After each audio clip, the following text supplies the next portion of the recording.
perfectly radiation falling on surface normally and perfectly reflected by surface. तो in this case we will read about there is a surface. इस surface में क्या है, a equal to 0 है.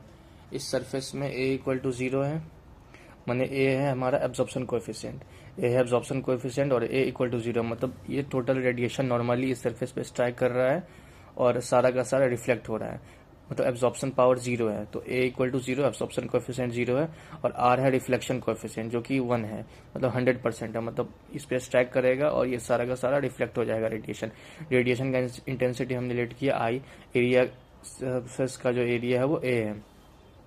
Change in momentum of one photon जो हमने लिया है वो है 2h अपॉन लेमडा.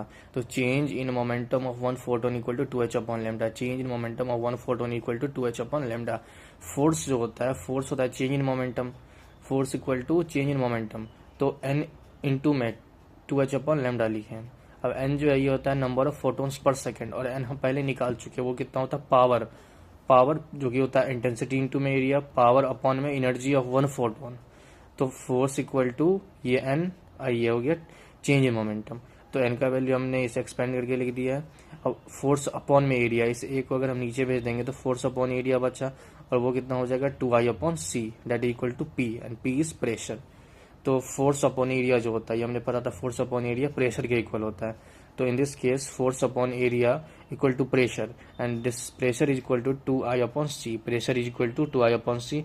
तो F upon A equal to 2I upon C, F upon A equal to 2I upon c equal to P. F upon A equal to 2I upon c equal to P, where P is pressure and I is intensity and C is the speed of